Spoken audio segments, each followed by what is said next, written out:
And in Heels is a motivational, inspirational, and educational podcast for women entrepreneurs. Let's learn from each other, laugh with each other, and support each other so we can all succeed together. And just remember, women can do anything, and in heels. Welcome to And in Heels today. So today we have Dr. Stacey Robinson, and she is the owner of Robinson MD Concierge Functional Medicine. Welcome, Dr. Stacey. Thank you, Kelly, for having me. Thank you so much for being here. So Morgan and I are so excited because you have this amazing story to share, and you are such an accomplished individual, which is why we're so excited. But our theme of the episode today is going to be envision your dream business, plan how to get there, and never waver from your why. And we actually have shirts that say, don't forget your why. And we didn't wear those today. We should have planned that. We should have planned I want one of those t-shirts. Yes. I think we ordered it on an online shopping network. But we'll have to get you one of those. Yes. So tell us a little bit about yourself and what you do, what your practice is all about. Oh, okay. So my practice is really about finding the root cause of illness, of symptoms, and fixing the root cause rather than just throwing medications at something to eliminate a symptom. We think of ourselves as medical detectives. Oh, I love that description. Yeah. That's amazing. awesome. Yeah. You know, and it is hard because when we don't feel well or we have a problem, we want to fix it right away. Yes. Yeah. And that's how historically Right. medicine has kind of functioned. Right. And then I think there's these new generation of doctors that are seeing it in your perspective. And that's like, well, let's find out why. Right. It's happening. Yeah. Going back to that. Yeah. Find out why, not what. You know, Right. it's not about naming a diagnosis and putting somebody in a box. It's Yeah. like, well, why do they have these symptoms and let's fix them. Yeah. Right. And is it genetic? Is it, you know, from an environmental, thing? lifestyle. Yeah. Right. Interesting. I love that. So tell us a little bit about yourself. Like, you have a great diverse background. I mean, you were Air Force and then you also have kind of a fun fact. So give us a little, just take us back through your history just a little bit. Okay. So really quick, I grew up in Northern California, a very small town. We were known for the largest 2-day rodeo in the United States. Oh, fun. Okay. And I was the first in my family to go to a 4-year college. So I had no idea what I wanted to do. It was I'm going to be a psychology major. Every freshman is usually, often psychology. Or business. Or business, yes. Or business. Yeah, I mean, I knew I wanted to help people. And so I went to Santa Barbara Community College for a year. I wanted to go to UC Santa Barbara, be on the beach. I was from an inland town and I wanted to get down to the beach. And so I decided I wanted to do physical therapy. So I transferred to UC, University of California State University, Long Beach. They had a physical therapy program. And then I shadowed with a physical therapist. And I was like, I don't know if I really like this. So my guidance counselor said, well, what about medical school? And I was like, oh, really? That's a big leap. Right. That's a big And that's intimidating too. Like, yes. that is from going from just, school thinking, I'm going to be a physical therapist to medical school is big. That's a big leap. And that was my junior year in college. So you're I already thought, ingrained in a path. Right. Yeah. But I applied to medical school and I got in, and then I called my dad and I said, I got into Tulane. It's like $50,000 a year at that time, I think. And he said, well, how are you going to pay for it?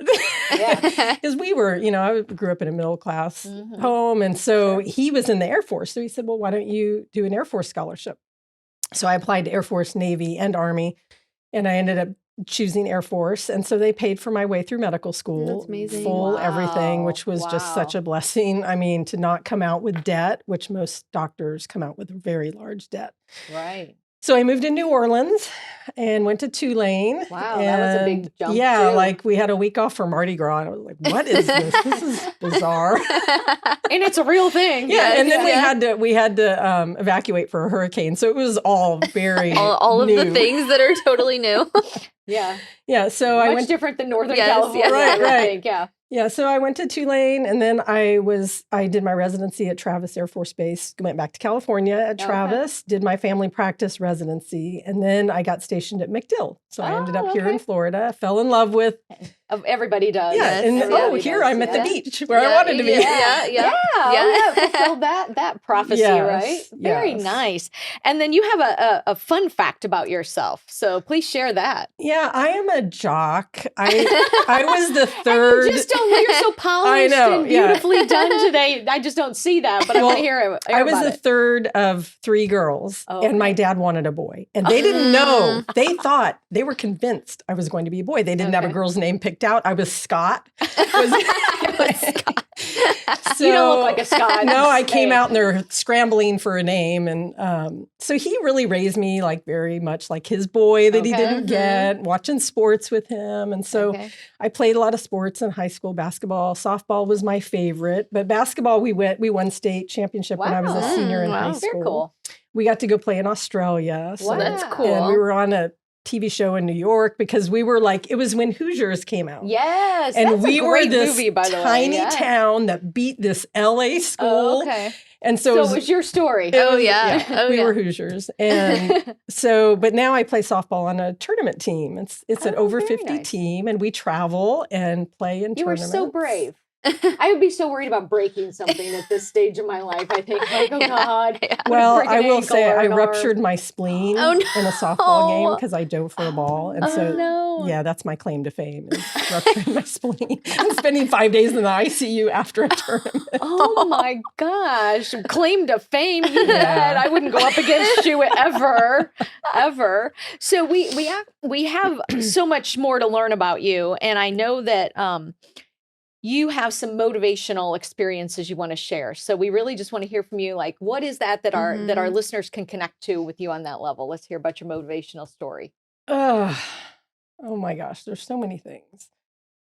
Well, after I finished my Air Force payback time at MacDill, I really wanted to be a doctor who spent time with patients. And I tried to open a practice where I took insurance, but I would spend like an hour with the patient and I get a check for like $25. And I don't think this is going to work. Right. So, I worked in a lot of different areas of medicine. I did a group practice. I was in a HMO group. I worked in the ER.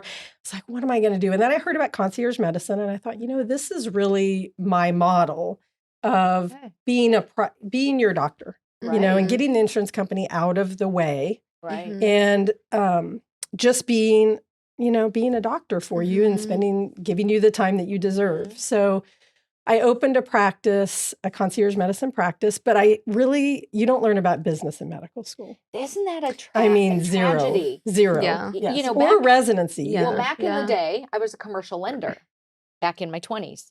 And the first thing we learned is the bank wanted to lend to doctors. They were like one of our top priorities because they had the ability to earn basically whatever income they were willing to put into their, work. But they knew nothing about business.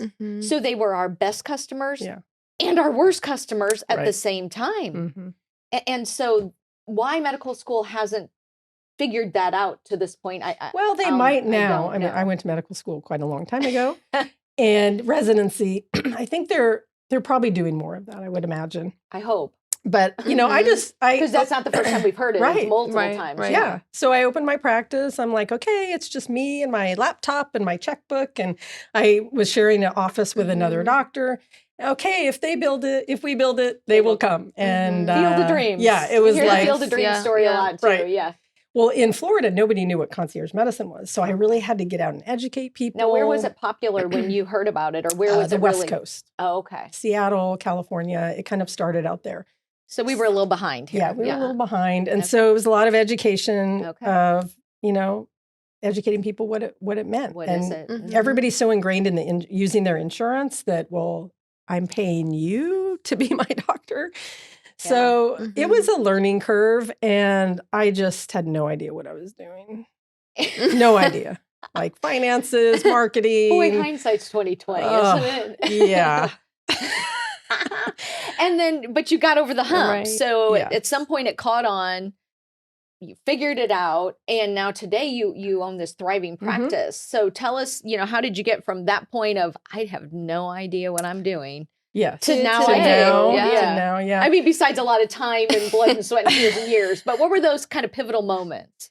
So meeting my business coach was a we hear that a lot, total game changer. So I was I was trying to get more clients, and I went to a chamber meeting. It was like a new business luncheon, and I met Ford Kais from Action Coach Tampa Bay, and I just loved his message, and he gave me his card and said, "Hey, if you need help, give me a call." And so I called them right away that afternoon. "Hello, I need help." Yeah. And that just was such a game changer. I went to a weekend business planning event, and it was just like to be asked, "Why are you doing what you're doing?" Ooh, that can be Find hard your to answer why. sometime, yeah. Who is your ideal client? What are the benefits that your business provides? Just like basic things that now seem so basic, but at the time I was like, oh, wow.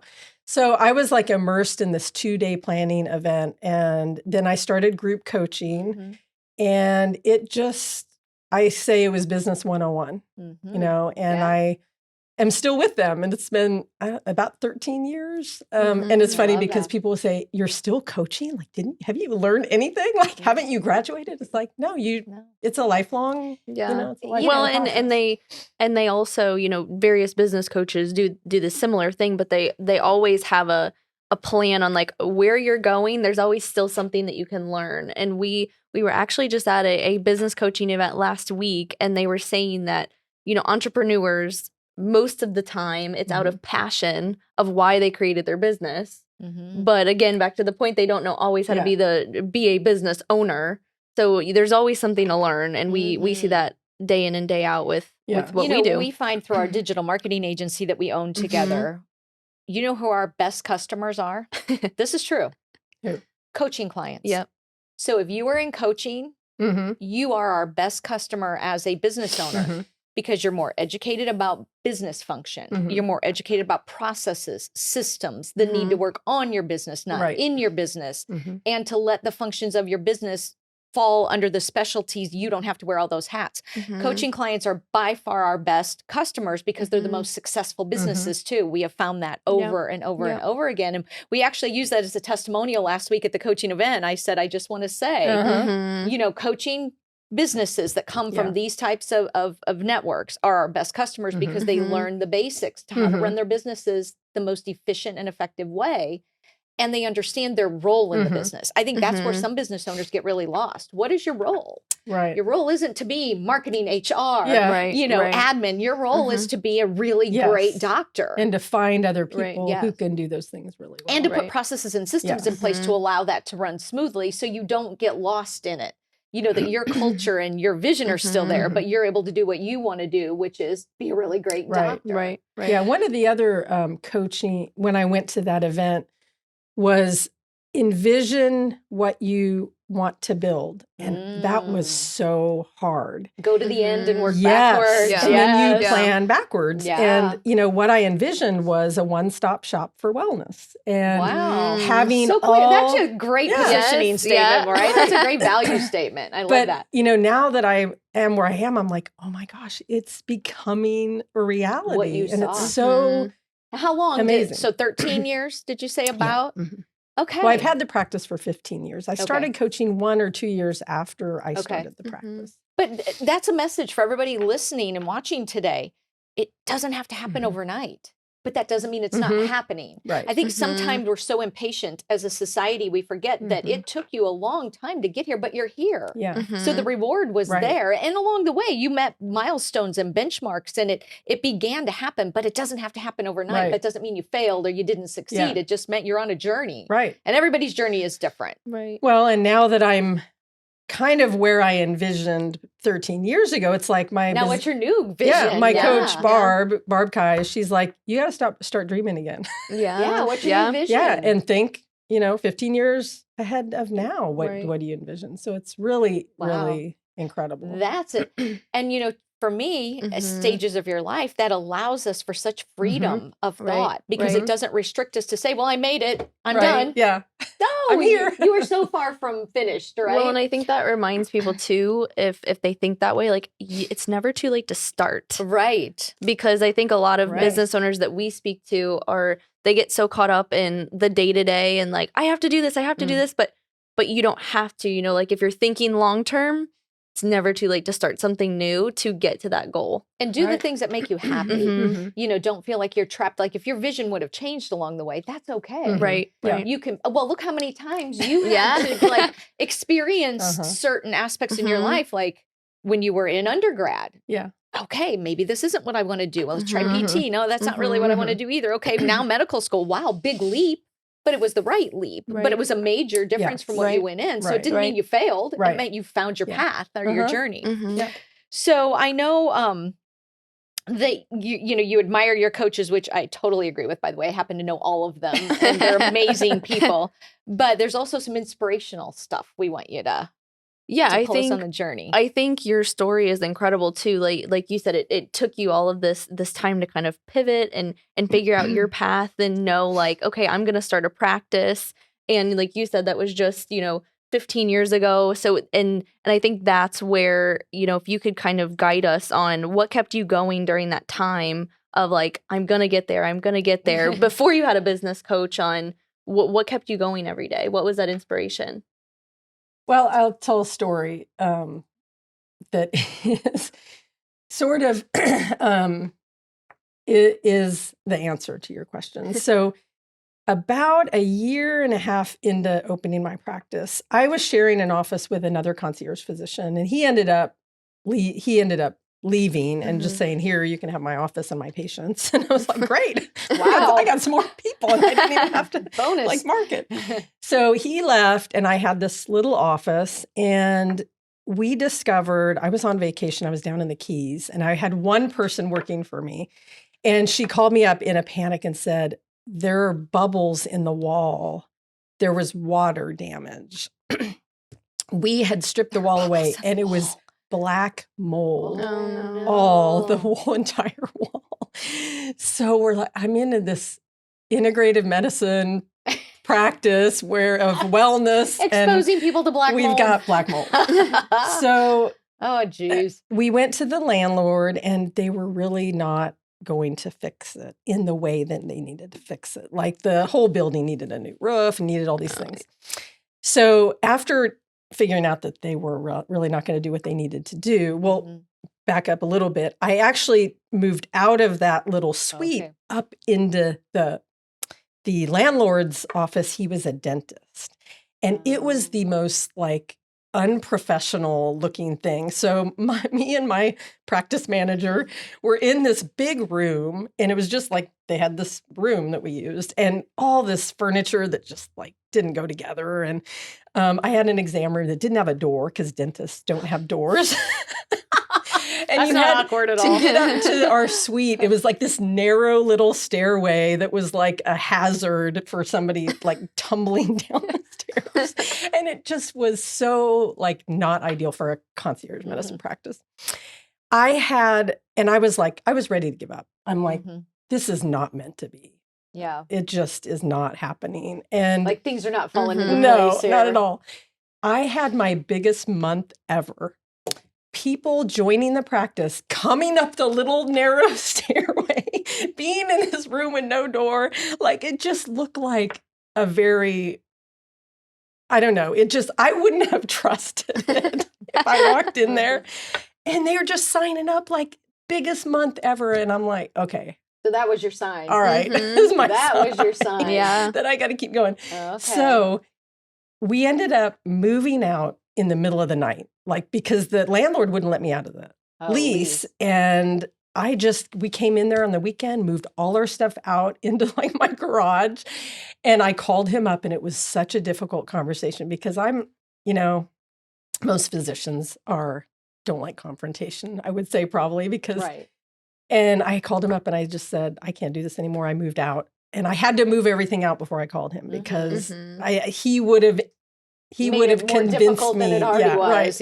Yeah. So I sent an email to my patients. I'll be doing house calls for a while because we don't have an office. Okay, so here's another completely unprofessional thing.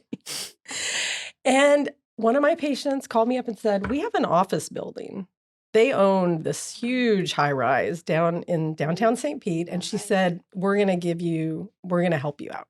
For everything a reason. So nice. You know what? For everything a reason. Yeah. Mm-hmm. So I moved in there, very totally changed the appearance. Yeah. And I was in a little suite in there, and we grew. We moved up to the 8th floor in a larger space. We grew out of that space. Now we moved to another building in a larger space.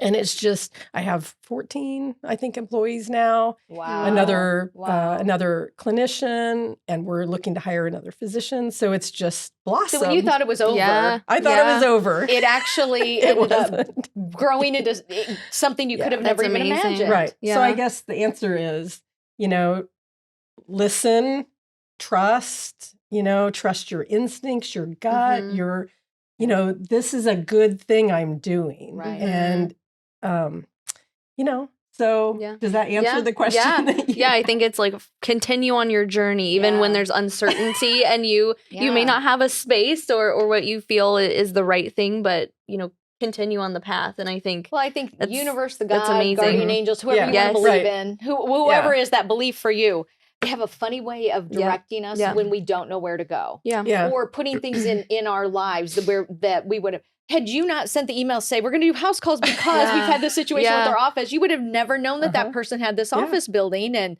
going up to that, miserable little dim office up the skinny stairs. And then you had your biggest month ever. It's like you were getting signs to say, no, you are on the right path. Keep going. Right. And I think those people who came and joined the practice saw the beyond, value. Absolutely. beyond the appearance. Well, they understood your why. They understood you. Right. And because you were clear on that, it gave them the insight to say, no, we were meant to meet for a reason. We're going to help her. That's amazing. Yeah. So as we go through our journey and, we're motivated, we're inspirational and we get inspired and we go on a path, but we always have to learn. Mm-hmm. So how do you continue to, obviously you're a doctor, so you've done a lot of schooling and education, but how do you continue to learn as a person, as a professional, stay inspired, stay motivated, or just educated? What are the things that you do? So I am addicted to learning. I love lifelong learners. I do. I love it. And I go to conferences, 4 or 5 conferences a year, and this is for the medical part, obviously. And I deal with a lot of mystery illnesses, people who've gone to 20 doctors and they can't figure out what's wrong with them. And there's a whole community of us doctors who do that. Cool. And we have conferences and we, meet and cry and learn, because it is a tough thing to be in that space where people need hope. Yeah. They come to me and I'm like, okay, we're going to figure this out. And it might take us a while. We're going to figure it out. So going to those conferences and meeting with other like-minded people, so that the message I would give to other people is find your people, find your tribe, and learn and support each other. Then reading, reading business books, reading medical, obviously the medical books. Coaching is, priceless. It is. It And really is. that's so important. So I would say reading, coaching, one-on-one, with a mentor, or find a mentor who is like you. And I also meet with a group of physicians who have concierge type practices, and we help teach each other, give each other ideas about how to give better service and give people what they need. Yeah, I love that. That's amazing. One of the things that we learned last week in our coaching networking group was you cannot be better than you are today if you do not learn something new. I mean, let that sit a minute. Yeah. Like, you cannot be better than you are today if you don't learn something new. Like, so if you aren't learning every day, you aren't getting better every day. That's really powerful. Yeah. Yes. Powerful if you embrace it. Right. But really enlightening if you don't. Like, wow. Well, and I think it's hard for people to embrace the fact that you don't know everything. We are such a society that has to know the answer to everything right then, right there. Right. And because that proves to to I guess ourselves that we're smart, we know We're things, worthy. Yeah. and I think it's embracing that you can always learn something new, you can always be better to push yourself to move forward. When I love something else, you said, find your tribe. Yeah. I love Yeah. that because there are days, especially when you're a business owner, who do you talk to? Who do you vent to? Yeah. Well, if you vent to your employees, that breeds negativity or a bad culture or whatever. If you vent to your spouse, sometimes they get it, sometimes they don't. My husband tries to be very accommodating when I'm in that mode, but doesn't always have really the feedback I needed. Right. But having a tribe of like-minded individuals at a level that you're at to help, or above you, to help pull you along and to say, it's okay. What you're feeling is growth. Yes. Not, failure. And sometimes growth disguises itself as failure in the least expected ways. And getting past that, I think a tribe helps us do that. Right. Yes. All that motivation and support that we need, whatever kind it is at the moment. I always ask, I've learned to ask this when somebody brings a problem to me or wants to vent, I'll say, okay, are we fixing or are we listening? Because if we're fixing, that's a different way to listen. Way of listening. Or are we just listening? Yeah. And be clear on what you want someone to help you do, your tribe, your spouse, your whatever. Are we fixing or are we listening? Yeah. Because if we're just listening, let's have a glass of wine. Yeah. If we're fixing, let's get out some paper, whatever that mode is. Often when I meet with my coach, I'm like, I need to vent for a minute. Yes. And I then just we're get it all out and then say, okay, now let's fix it. Yes. But at that moment, you just need someone to listen. And that's what I'll tell my husband. I'm like, I don't need it fixed. I just need to listen. Right. And he's like, yeah, because the husbands are always like wanting to fix it. Right. And you're like, no, I don't want you to fix it. I just want somebody to listen and to understand where I'm at. Well, in our final parting moment today, what is something that you would tell business owners or physicians or just anybody that is in a like-minded space as your tribe? What's that word of advice or that little nugget to leave us with today?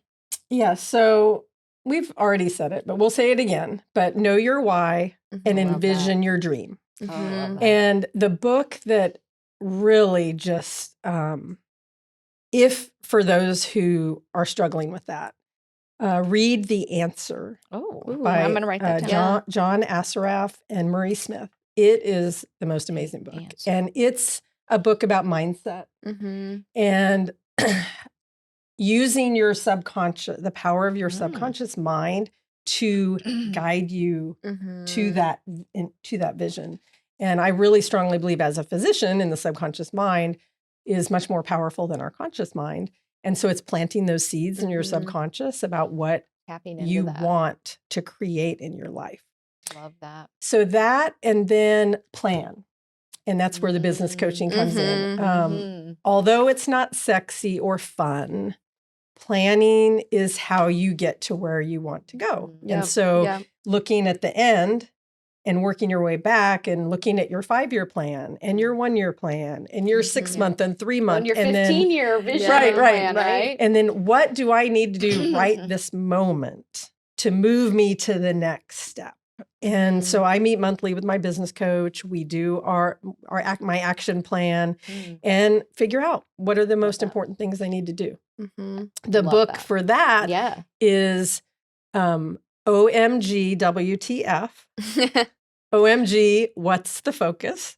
So it's what do you need to be focused on and how do you plan? So that was a really good book for planning.